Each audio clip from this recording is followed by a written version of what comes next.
Napansin niyo ba mga kapatid, na sa loob ng simbahan maraming gustong mag-leader pero ayaw mag-aral, no? Maraming gustong mag-lead pero hindi marunong magpasako.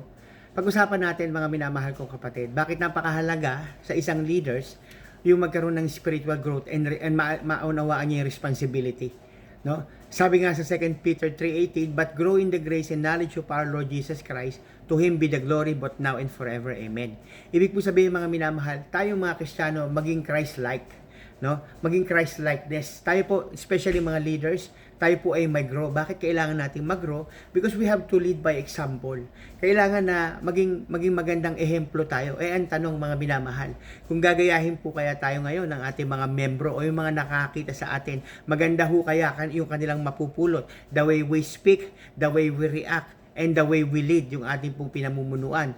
So sabi nga po sa 1 Timothy 4:12, let no one despise your youth, but be an example to the believers in word, in conduct, in love, in faith, and purity. Mahalaga po na tayo ay nagiging magandang ehemplo. No, pangalawa po din, kailangan po we have to teach God's word accurately. Nag-aaral po ba tayo? Gusto natin mag-leader pero sa pag-aaral parang talo pa tayo ng member, no? Sa pagiging leader parang mas ahead pa yung skilled, yung mga natutunan pagdating sa pag-aaral, napaka-wide ng kanilang mga ng mga integration ng kanilang mga pinag-aaralan, pero tayo wala tayong ma-share pag tinatanong tayo. Kaya nga sabi sa 2 Timothy 2:15, be diligent to present yourself approved to God, a worker who does not need to be ashamed, and rightly dividing the word of truth. Kaya lesson po, mga minamahal, sa ating mga leaders. Leaders must continually study and correctly teach God's word. Mahalaga po mag-aral tayo, mga minamahal kong kapatid. Napaka-importante po yan. At dahil po, bakit importante? We are called to protect the church. Leaders, pastor, tinawag tayo to protect the church. Pag hindi po tayo mag-aaral, sabi nga ni Apostle Pablo sa Book of Acts, chapter 20, 28, 30, na merong isang savage world na papasok pag alis ko. May papasok, manggagaling sa labas. Hindi lang sa labas, meron din sa loob. Kaya kung hindi natin alam yung salita ng Diyos, hindi natin alam na false teaching na pala yung tinuturo, nakanganga lang tayo, oo lang tayo ng oo. Hindi ibig sabihin maganda yung tinuturo, tama yung tinuturo. And lesson po dito, the leaders must guard the church from false teaching and spiritual dangers. Paano mo malalaman yung false teaching kung hindi ka nag-aaral?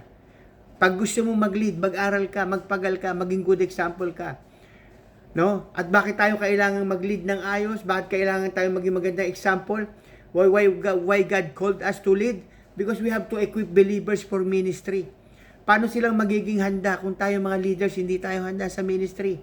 Gusto natin silang lumago pero tayo hindi malago. Kaya church leaders, payo ko, we are called to prepare believers for service.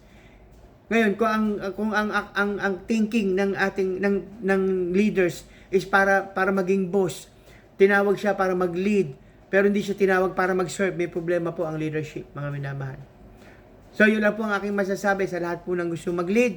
Pakiusap ko, mag-aral, mag-lead by example, mga minamahal.